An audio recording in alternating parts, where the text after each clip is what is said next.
Lagian si Mbah Kiai Hasyim Asy'ari dengan tegas mengutip maqalahu Sayyidina Umar radhiyallahu taala anhu, inna akhwafa ma akhafu alaikum kullu munafikin alimil lisan. Yang paling membuat saya khawatir, yang paling rentan bikin masalah itu adalah kullu munafikin tapi alimil lisan. Munafik di sini itu semua syurah hadis sepakat bahwasannya ini bukan munafik fil i'tiqad tapi munafik fil a'mal.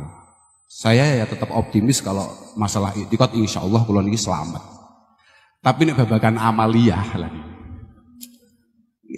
Keranten Al-Imam Al-Munawi mengatakan maksudnya munafik alimil lisan itu adalah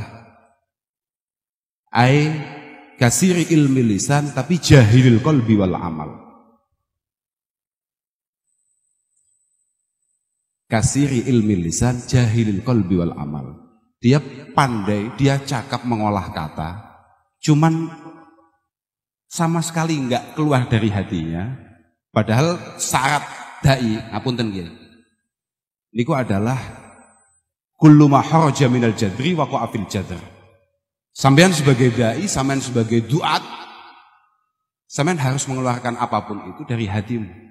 Kalau tidak dari hatimu, maka tidak akan nyampe ke hati siapapun. Harusnya begitu. Lah ini kullu munafikin ini maksudnya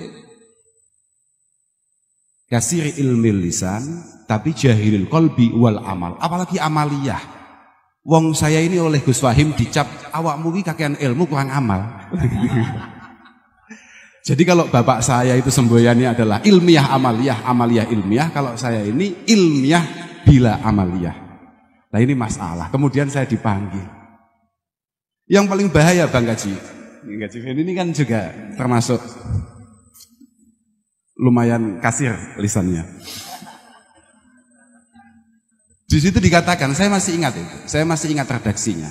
Jadi ittakhadzal ilma hirfatan yata'akkalu biha wa ubbah yata'azzazu biha. Yang paling bahaya itu kita nanti ketemu kiai, ketemu pendakwah, penceramah yang ngajinya itu memang buat cari makan dan hanya buat bangga-banggaan saja. Ini masalah, ini masalah. Yad'u ilallahi subhanahu wa ta'ala wa yafirru huwa minhu.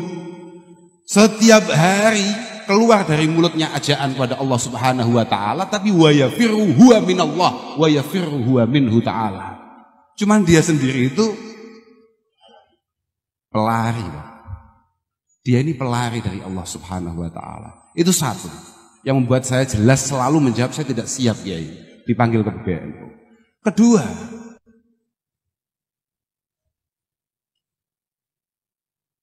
ada dawuh yakbidullahul ulama wa yakbidul ilma ma'hum. Yang membuat saya paling prihatin itu adalah ketika nama saya disebut, nama saya dipanggil. Ini ada semacam pembenaran terkait dawuh Rasulullah sallallahu alaihi wasallam, yakbidullahul ulama wa yakbidul ilma ma'hum.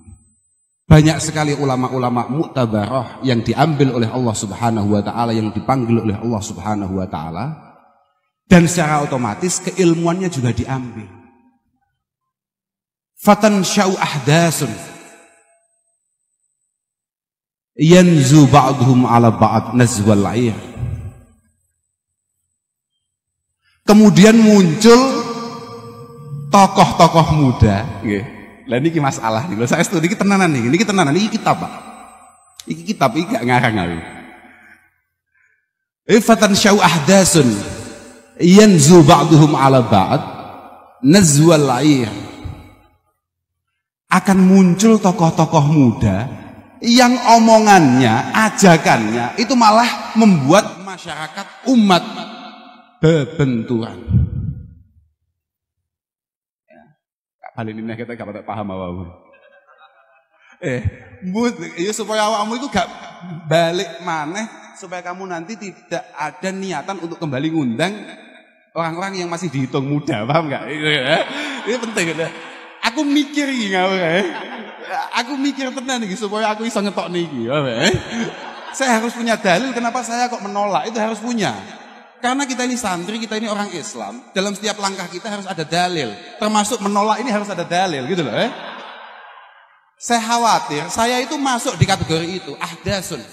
Yanzu ba'duhum ala ba'd nazwal. Tokoh-tokoh muda yang omongannya, ajaannya malah membuat orang lain berbenturan. Orang lain bermusuhan. Orang lain tidak bersatu, tidak kompak.